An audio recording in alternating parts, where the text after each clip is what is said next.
আমরা আমাদের ধূলিকণা জ্ঞান দিয়ে উপলব্ধি করতে পারি মানুষের কর্মফল এই দুনিয়াতেই ভোগ করতে হবে। তেমনি এদেশের স্বাধীনতা ও মুক্তিযুদ্ধ নিয়ে নানা তর্ক বিতর্ক থাকতেই পারে, তবে বঙ্গবন্ধু যে স্বাধীনতার সপক্ষে নেতৃত্ব দিয়েছেন এটি তো সত্যি।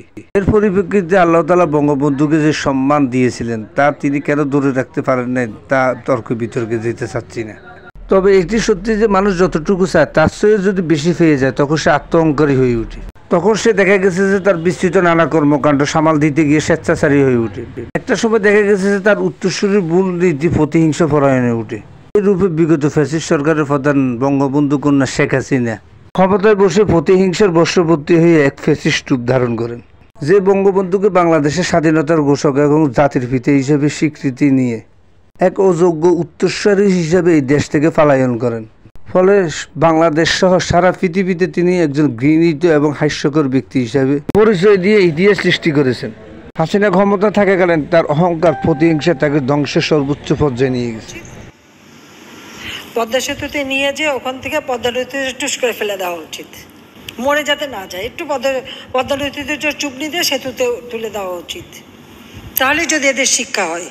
আরে আমার বাবা দেশ স্বাধীন করেছিল বলে না এই ক্যান্টনমেন্ট, আর ওই মেজর জেনারেল প্রমোশনটা তো আমার বাপেরই দেওয়া ছিল, আর আমি ক্যান্টনমেন্টে ঢুকলে আমার বিরুদ্ধে মামলা।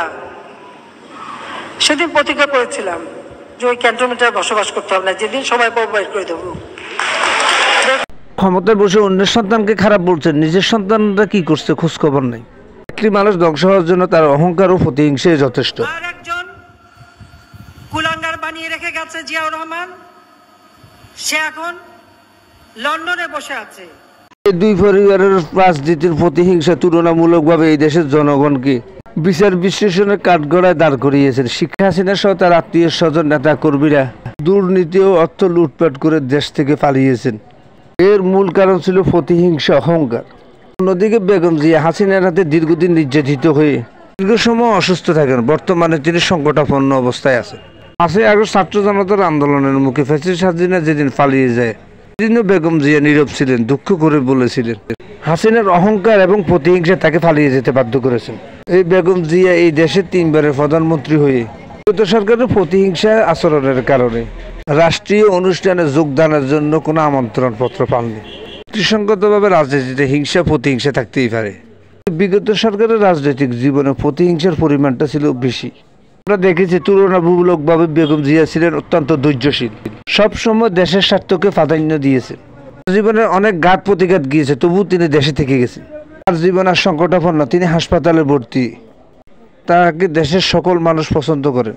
রাষ্ট্র আজ তাকে ভিআইপি হিসেবে সম্মানে ভূষিত করেছেন, আর ফ্যাসিস্ট হাসিনাকে দিয়েছে মৃত্যুদণ্ড।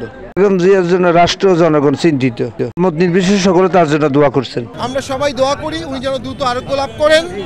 উনি এমন একজন মহিষী নারী যাকে সকল দলের সমর্থকরাই সমর্থন করে, যাকে ভালোবাসে, এবং ওনার দল যারা করি বাংলাদেশে যেন আর কখনো প্রতিহিংসার রাজনীতি না আসে, বাংলাদেশে যেন আর কখনোই প্রতিহিংসা না হয়, নির্যাতন না হয়, রাজনৈতিক হয়রানি না হয়।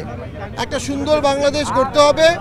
সেক্ষেত্রে আমরা দেখেছি গত সরকারের পতনের পরেও বেগম জিয়া কখনো কোনো প্রতিহিংসামূলক বক্তব্য দেননি।